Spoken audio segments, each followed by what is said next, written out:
mouse setup. Binawasan ko na ito nung nakaraan eh.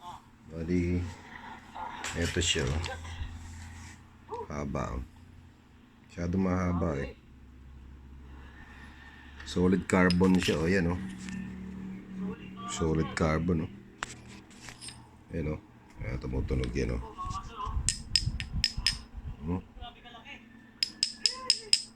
Solid carbon. Mouse setup tayo dito. Ayan o. Pinawasan natin, masyado mahaba o. Oh, ganda. Ayan o. Hunting black. Yan, 1.7 ang bili natin yan. Pero quality siya po. Carbon talaga siya. Ayan o. Ready natin to para sa labasan na yung ano niya pag nag-ulan, yung labo. Setup tayo. Kargaan natin to ng line nito, mga 30 LB. Tapos ang main line niya kahit mga 35 to 40 LB yung ano niya, yung leader line. Tapos 30 to 35 grams to 25 grams ang ano natin, paper at saka lure na bibili natin dyan. Kaya lang ang problema nito yung pag-retrieve at casting. Yan, para kang ano dito, para kang ka-hangover pag uwi mo. Yan, mabigat yan eh. Pero ito hindi gaano gang siya oh. Siyempre kakargan natin ng ano yan eh, 4500 series. Medyo hanggang 5000 bigat yan. Pahirapan tayo niyan. Pero pag nakahuli yan, sulit yan. Mouse setup.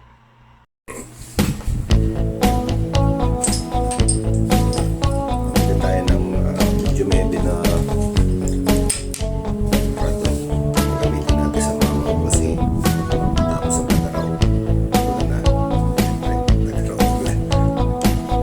Quality siya. Carbon siya yan. Binabawasan natin. Masyado siya mahaba. Ito yung pinawas ko nung una. Puro siya carbon. Kahoy siya na inuling. Inuto siya na basa. Basa siya nung inuto. Kaya tumulo siya. Kaya uling siya. Carbon siya ngayon. Ito yung pangalawang putol natin. Pari na naputol. Isang tangkalat.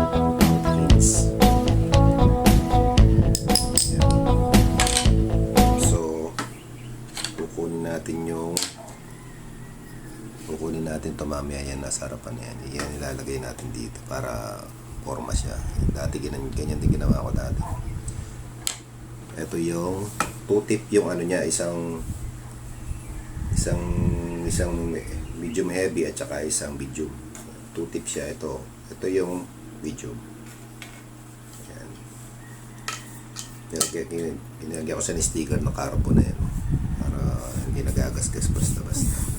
Pag naglalagay kayo ng sticker na carbon, sasalabin nyo ng ano yan, ng lighter para mas maganda ang dikit, no? Yan, para hindi maangat. Salabin nyo ng lighter. Kung meron kayong blower, pwede. Yan, haba niya eh.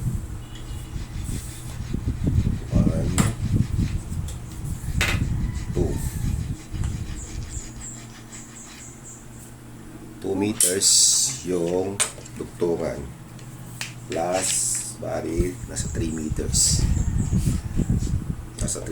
kasama yung pinutol, tama, nasa 3 meters siya. Ayan, 3 meters kasama yung dugtungan na tawakan. Ayan, so actually ano yan eh, kinain na yan, tinitira ko na siya ng liya para sumuot siya dito. Hindi pa kasi, medyo matagal na proseso eh. Yan, hindi pa kailangan pumasok ito lang. Pumasok yan. Habaw. Kaya iniunti-unti natin, kinukutsilyo natin or kinakayas natin ng kutsilyo. Yan. Tapos liya. Kasi pagka liya lang, matagal. Kakayasin natin siya ng ano. Tsaga-tsaga lang hanggang sa Nakuha natin yung tamang sukat niya pagpasok. So, ang gagawin ko dito, hanggang dito, para mahaba yung ano. Kasi mabigat to eh. Para pag kinasting siya, hindi siya basta-basta natatanggal. Mahaba yung kaluban niya, no? Dati kasi maiksi lang yun eh. Ito lang. Ano ba yun? Hanggang dito lang. So ngayon ginawa natin 2 inch. Yan. Papasok natin lahat siya. Ano?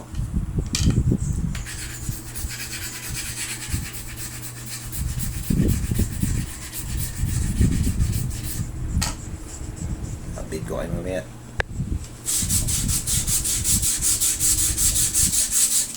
Tagal to. Hindi siya pwedeng biglayin eh.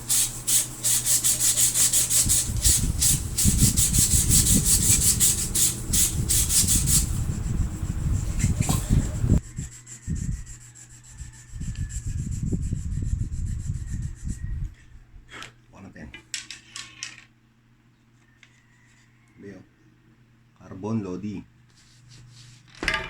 Itsura natin, oh. Oh. Yeah, solid carbon talaga to.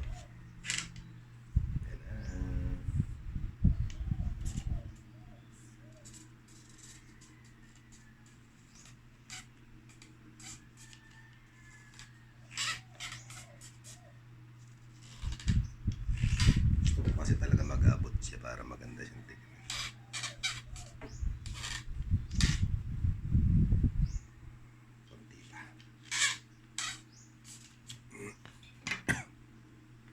Diba?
Grabe. Madaling araw palang kinakayas ko na.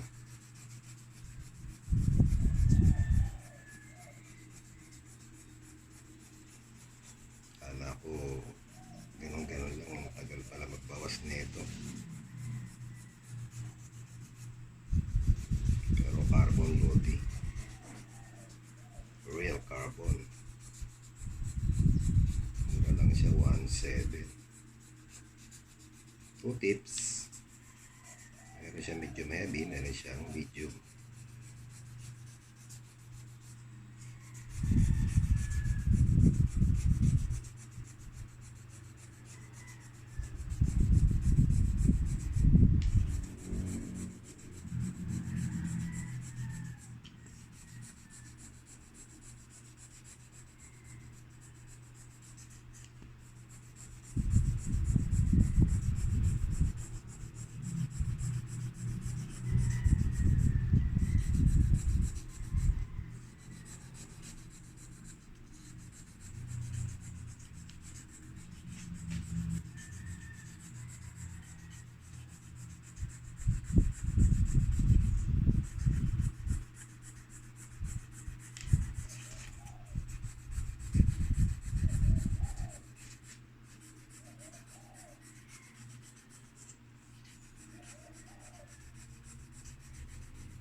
alay sagad kasi pagka lumuwag siya wala na tayong pagkukuhanan ng sikip pa, no?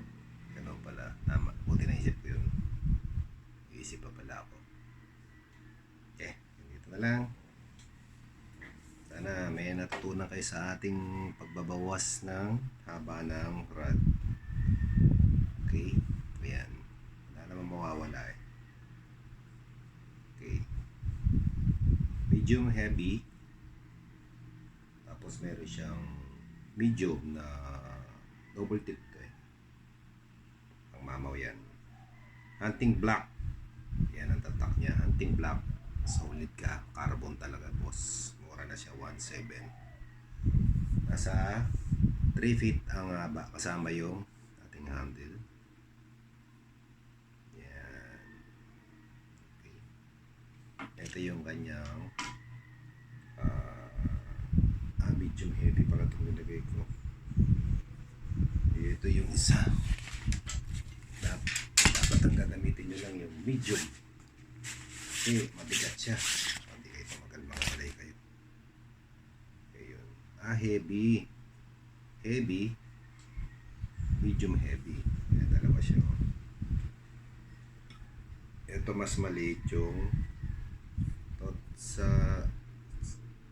pag tinignan mo siya parang wala naman pinagkaiba eh. Siguro yung kapal niya. Yun ang pinagkaiba, yung kapal niya sa loob. Yung kapal ng carbon niya. Sa tingin ko. Pero yung taba niya halos same lang, same lang. Siguro yung kapal ng uling niya, yung pagka-carbon niya, yung kahoy niya, yun yung pinagkaiba niya kasi heavy tsaka medium heavy. So ang gagamitin nyo itong medium heavy para hindi ko masyadong mabigat. Okay, dito na lang po. Alas 4 pa lang, nagkakayas na tayo. Anong oras na? Alas 7 na yata. Okay. Salamat po. May napulot kayong aral sa ating pagbabawas ng ng tip ng ating rod. Okay.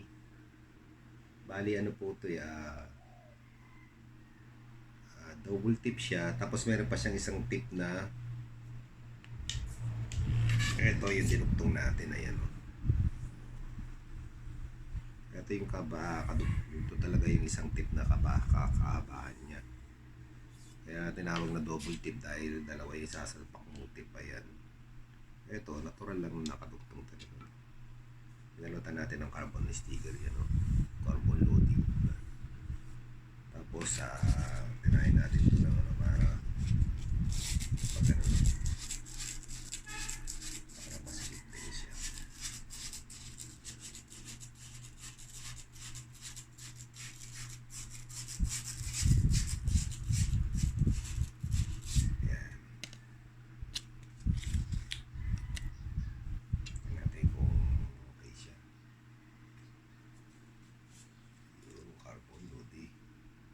Yeah. And testing na natin.